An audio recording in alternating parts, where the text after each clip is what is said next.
retribution. Oh yeah, we want retribution. Yeah, we ran out of patience for your love with the cold hard hatred. I can feel the vibration. Feet in the streets, it's a new sensation. I wanna break. Hey everyone, I hope you're doing well. Thanks for stopping by, and as promised, it is gorier and bloodier in today's tutorial as I show you how to create facial wounds complete with staples to give you that botched surgery look. Today I'm using a scar wax putty that I purchased from Spirit Halloween. This is $10. This is a very small amount of product, and this is the first time I've ever used this. I've never purchased and bought a putty or a scar wax, so I wanted to give it a try, let you know the difference, and I make my own, and it's ridiculously easy and affordable to do that. So if you'd like to save some money, click this link, check out the video, and let's just settle in, get ready to make it bloody.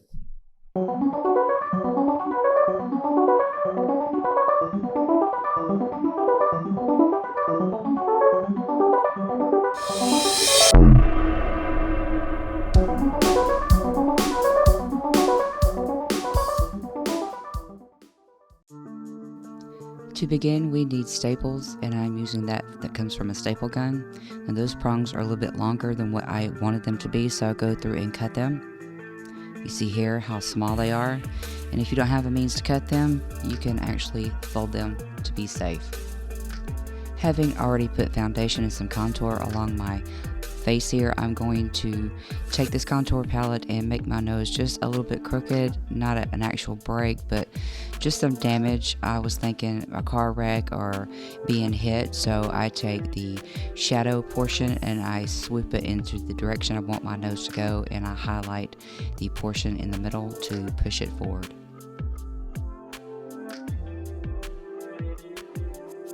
Today I'll be using Pros-Aide to skewer the scar wax up underneath, and this is the pan that I bought at Spirit Halloween. To flatten those edges down, I'm using some olive oil here.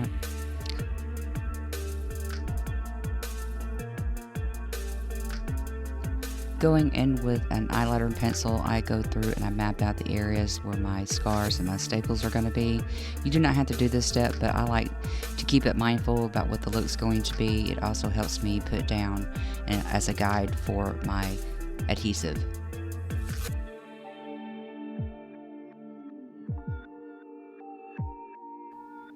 On a Q-tip, dipping into the Pros-Aide, I go through and I lay down just a small bit of adhesive on the area and the lines that I already created.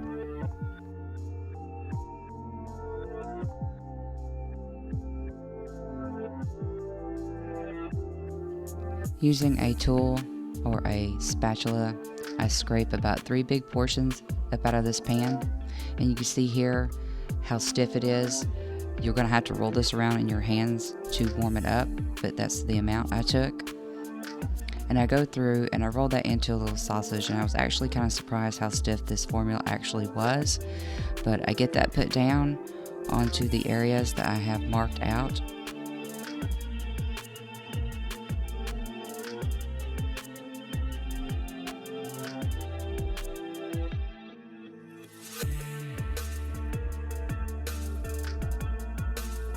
Pushing these scar wax down into the middle, I then grab the oil that I have and place that on my fingers and start to push that from the center to blend into the skin. Now, I was happy with how easy it was to blend for the seamless look into the skin. I was just surprised about how much pressure I actually had to add.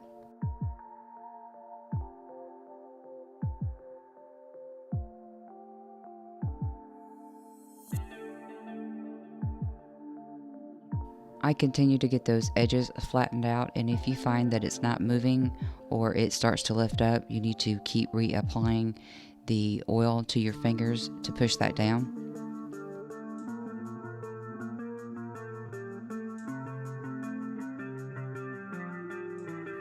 I'm using a tool from my carving kit, but please be careful about using metal around your face and around your eyes. Your tools, you're going to want to make sure that you get those oiled so that it glides through the scar wax easier and it doesn't drag and pull what you've already placed. Now you can use a toothpick for this if you're not comfortable with using metal, but please be careful when you're going through. Make that cut in to the scar wax shallow at first so you get a good idea about how deep to go. You do not want to place actual wounds on your face. And you can see as I drag my tool through it, you see in the middle that the scar wax starts to separate. That's something that I did not enjoy about this product. I knew real quick that I was going to have some issues, that it cooled off and it got stiff and it started to crack. You see me work with that several times, and I'll be honest with you all, this is the first time I've ever used a store-bought scar wax, and I was extremely disappointed, and you're going to see why here in a few short minutes. But it took a little longer to get it warmed up to set it on the skin, and it also did not stay. And I'm using medical grade adhesive here, so I plan to do another look with this scar wax. I'm going to make this scar wax work a little bit better. I know not everyone has the opportunity to go out and buy products. I know there are better scar waxes like Ben Nye and from Mehron, and my tutorial channel is special effects on a budget. So the first thing I'm going to show you is what's readily available and what is more affordable, and we just see how it works and the things that you might have to do to get it to work better for you. But I might have to do a battle of the scar waxes, test them out and pit them together and see how that works. But I know that my cosplayers and my Halloween enthusiasts shop at places where they know they can get these products. This one's at Spirit Halloween, so this is why I'm showing this to you all at this stage, because I think it's a product that most people can obtain, and it is affordable, but it is a small amount of product. It is $10 for less than 1 ounce of scar wax.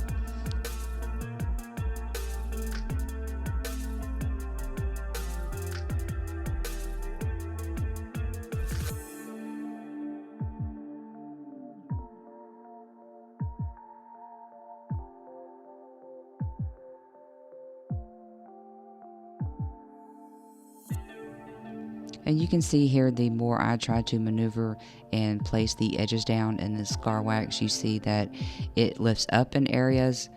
It just gets real cold and it doesn't stay infused into the skin on the edges. So I've tried everything that I knew that I could do at this point, being my first time using this product. I do find it a bit ridiculous, some of the tutorials using scar wax shows you a brief section of just mash it down into the skin and you're good to go. And this is reality. This is what you're dealing with certain products. So you see the drag on the tool. I had to, in order to cut through the skin, I had to drag it and move it. So after being aggravated, I took my own scar wax, and this is a big jar that you can make for pennies. It's liquid latex, flour, and Vaseline. Pennies, guys, I'm telling you, save yourself some grief. But you'll see here how I work with my product. I did not have to roll it and constantly warm it up. It was like a roll or two into the hand, and it was already soft enough and went on the skin easily. You can tap in with fingers for precision. You can use tools that are cold and it's still going to blend in. You see how easy this scar wax here goes into the skin. It stops you from pulling on what has been laid down into the middle. I'm sorry to keep going over and over, but I was just so happy and relieved, and actually still relieved, to be watching myself in this tutorial pick up a scar wax that worked with ease, and that saves you a lot of money. So if you're interested, I do have a tutorial on that. It doesn't take very long to make it. It's about a 6-minute tutorial, so check that out.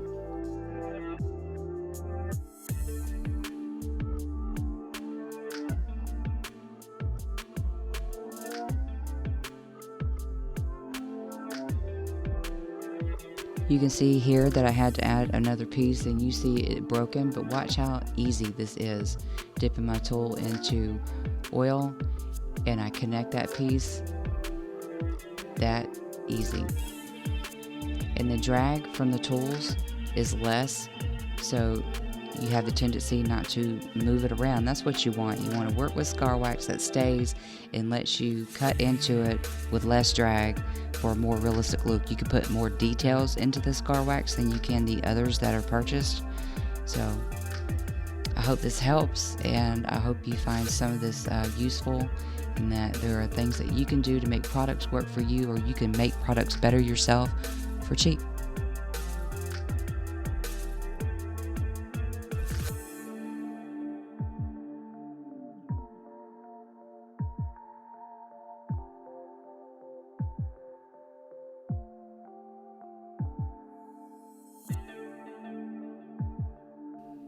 I continue to go through and get my scar into my wax. It's easy to make this bigger each time you go in, applying a little bit more pressure and going a little bit deeper.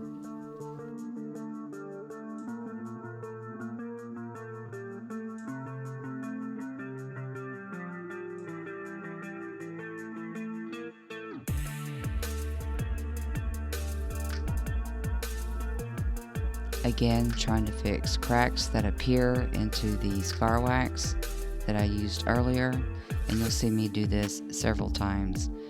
And especially this one on the side of the face, because it's a moving part of the face. It just broke up, it cracked, it lifted up. I tried to use a tool, I tried to use my finger, and you'll see how it's separating in the line that I already put down. The more it moves, just the worse that it got.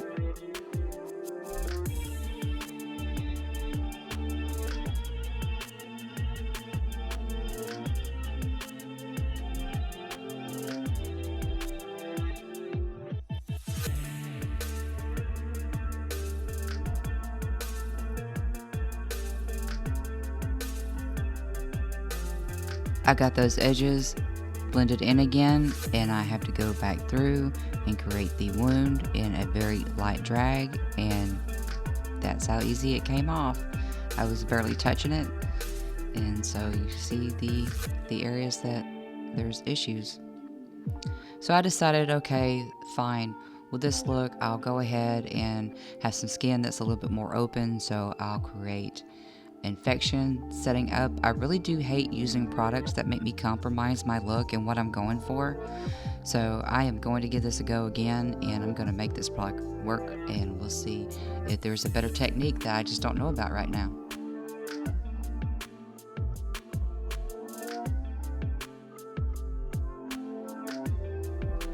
Next, I go in with a beauty blender, a damp beauty blender, and I go through with some regular foundation, and I go along the edges to add some texture to this scar wax, because skin is not as smooth as the scar wax is on the face. And then I grab my alcohol based paints. This is my Skin Illustrator SFX palette. It is alcohol based. You use 99% alcohol, so please be careful when you're using this on your skin, around your eyes. Make sure it's a well ventilated area. And here I am picking out the aged blood, because it's a little bit darker and will look better because it goes into the cracks of this scar wax. And you see that I let the alcohol pool at the top, and I always test my alcohol paints for color and bleed, because this is going to stop you from having to drag your brush into your scar wax. You want a very delicate light touch to this.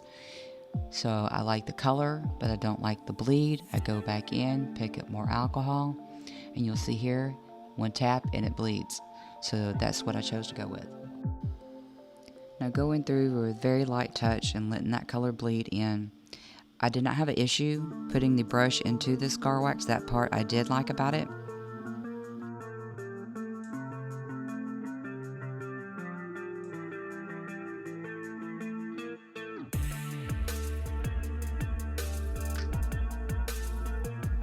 Again, you can see that crack in the middle of that scar wax on the forehead, and that forehead doesn't move a whole lot, so not like the cheek area, so again, highly disappointed.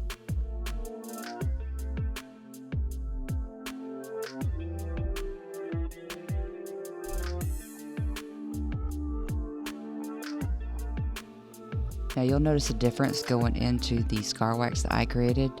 because it's Vaseline and flour, it will absorb some of that color and bleed into the wax itself. I think it looks a little bit more natural, just like skin. You know, so reference photos is going to help you a long way if you're not used to coloring wounds. There's fascia and there's fat up under the skin that's subcutaneous that you cannot see, and those areas bleed color mixed with other colors like yellow. So here I am going in with my Illustrator Skin palette. This is alcohol-based paints. I pick out a color to continue to match my skin, because there's still a bit of discoloration in the scar wax, and I pick out a brush for tapping on color and for stippling color, and I also use a toothbrush for more stipple.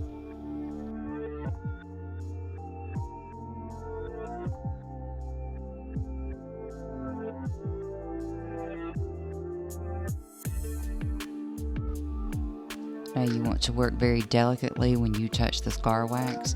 The stipple keeps it pretty easy, but with the brush you want to make sure that you have a saturated brush with alcohol and tap gently. Just keep layering until you get the color that matches your skin tone a little bit easier. And it's just layering is key to most special effects looks. You have to have a little bit of patience and let some things set and settle in. Like the foundations only settled so much, it settled on top, and then you go back through and you continue to layer colors until you get the look that matches the best. Now taking a sponge, this is just a regular beauty sponge, I'll go through this palette and I start to blot in a little bit of more color, just lightly tapping, not to move that scar wax around too much.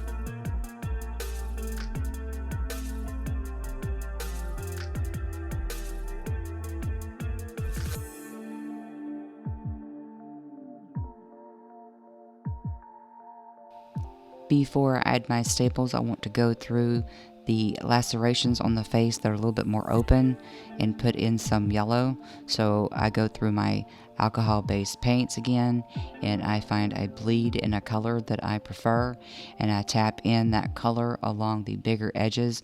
I wanted some irritation. I wanted this look to be that someone had worked on me the best they could, and I had been left to myself for a while, been sitting, and the skin has already started to become infected. It just makes you question what has happened to her, what has gone on, and how long has she been sitting there. I like questions, I like stories, I like backstories, and so I go through with this yellow and I tap it in a little bit on the outside and more on the skin, and I go back through after I have the staples down and I do the same thing.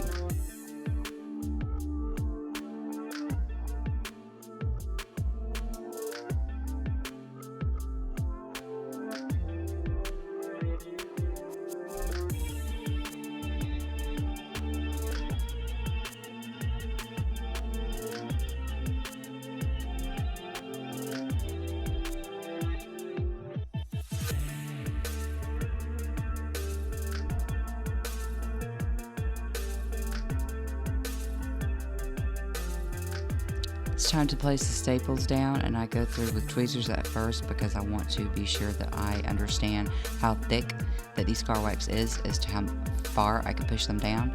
And this is where you can have fun with it. You can make these staples as janky as you want them, as symmetrical and perfect as you want them, but I wanted this look to be very gross and affected and just really bizarre and out there.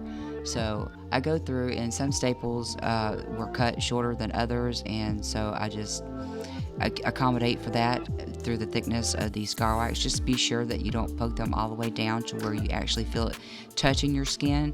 You should have these staples set onto the scar wax and they will stay in place, because what happens is you don't want to bump your skin by accident in any way and actually puncture your skin. So please be safe, please take caution, and have some fun.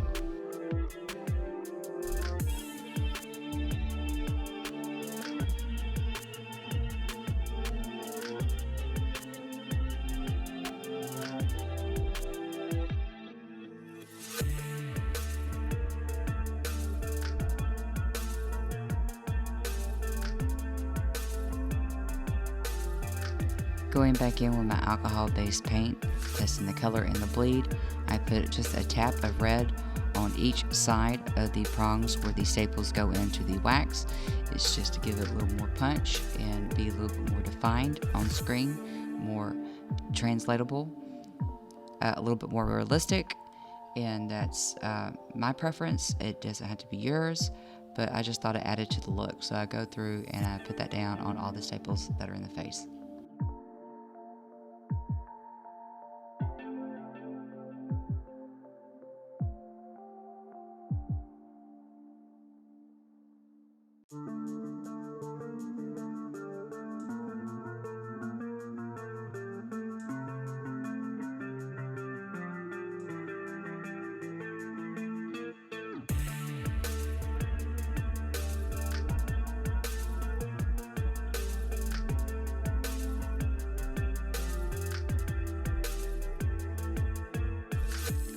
Going back into my alcohol-based paints, I pick up red and yellow, and I stipple that in around and put those on the stitches and the wounds. Just carry it around the face for irritation and deepening that end around the bigger areas that are open, because that pus and that blood, it comes to the surface at once and it's a little bit darker than what I added before. So this is where you can make it gross and have fun. There is no set of rules. Make it as gross as you want. Time to make those eyes black and blue, going in with blue and purple. I used eyeshadow for this, concentrating the darker colors toward the center and bleeding those out thinner. And the problem you see here is I chose to do eyeshadow because I did not want to use cream paints and have a drag and a pull. You can see how light the touch is with the brush as I go through. And you start to see that centerpiece and that staple and that scar wax in the forehead start to fall, and it is coming loose, and it falls in 3, 2, 1. Awesome. So now it's on the floor and has dog hair on it. I said, okay, I'm going to go with it. Back with more Pros-Aide. I set that back down and I try my best to blend those edges, trying not to move anything else around it.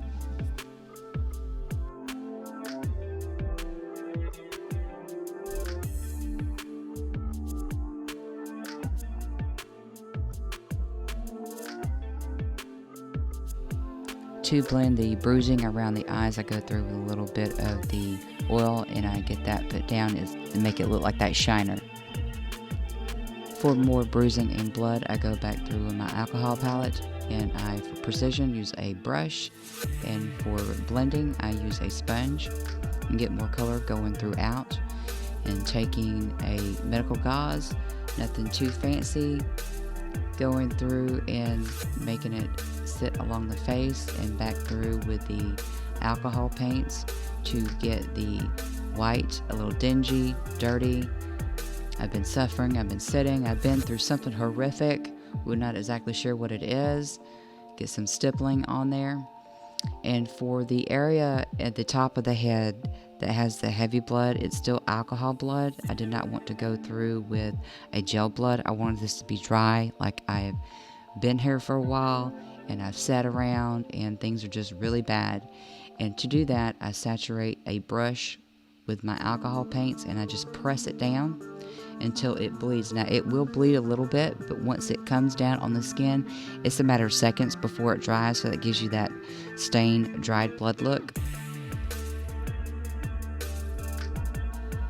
Here is the final look. I hope you guys enjoyed this tutorial today. I hope you found it useful in some way. If you would like to see more footage behind the scenes and some sneak peeks, be sure to find me on Instagram and Twitter. Those links are below. If you like this video, please give it a thumbs up. It lets me know I'm doing a good job. And I will see you guys in the next video. Bye.